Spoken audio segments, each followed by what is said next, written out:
Welcome aboard. In a couple of my recent videos that I've been posting lately on this YouTube channel, I've been getting behind the scenes at some really great restaurants. So I visited Calcutta Lounge in Pershore Road, Birmingham, which is a fantastic restaurant, and they were making a staff curry behind the scenes. You didn't see what that staff curry looks like right at the end, so I'm going to replicate it exactly the same here today in this video.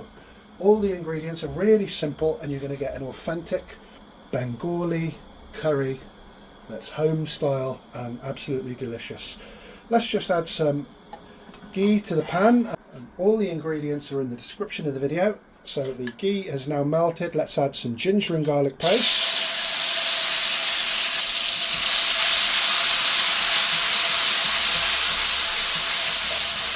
So fry that off until you can no longer smell the raw aroma. You'll no longer see the steam coming off it, which means the water content has cooked away. So this is a colander here. I've stuck exactly to the way it was done in Calcutta Lounge. We've got some green cardamom, some cinnamon leaves, tej petta, buy those at Taste of India, and a large piece of cassia. So we're going to cook this nice and slow and low, just to make those onions translucent. After 20 minutes of gentle frying, the onions are now translucent. It smells something really magical about the combination of the green cardamom, the tej petta and the cassia. Next it's time to add some simple spices. So we've got a little bit of mixed powder, turmeric, garam masala, salt and Kashmiri chili powder. Give that all a really good stir.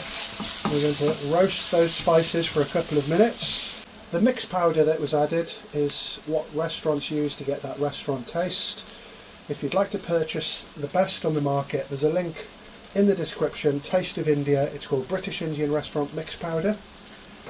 Next, after those spices have just had a good roast, I'm adding one whole chicken that has been chopped. So it's on the bone. That's where you're going to get all the flavours out, and the very traditional method of cooking. You can obviously use chicken thigh, chicken drummers, whatever chicken you want.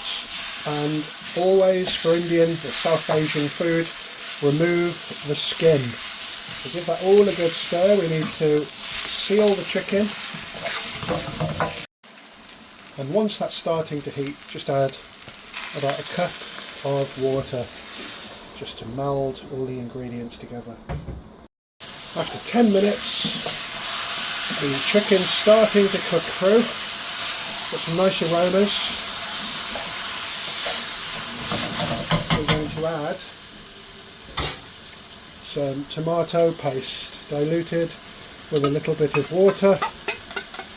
In the restaurant they had pieces of chunky garlic in their tomato sauce, but that's fine. You can do that if you wish, obviously, and just work the tomato in. Just going to add a touch more water to that. It's interesting how the staff at Indian restaurants choose to make their own curry. I guess they can have anything on the menu. So they want something authentic and a little bit closer to home, or Desi. And it's a great recipe because it's nice and slow and low cooked. There's no rush to make it.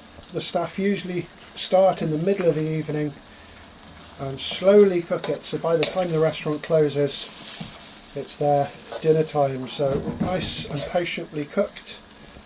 I'm actually just going to turn the heat down a little bit, make sure nothing sticks to the sides of the pan, and just let that gently simmer away. That's been simmering away gently for about 20 minutes. Next, a nice handful of fresh coriander right at the end. And that is the staff curry at the Calcutta Lounge. Stay tuned to the channel, there's a lot of exciting behind the scenes videos coming. I'm really enjoying, and I'm sure you will too.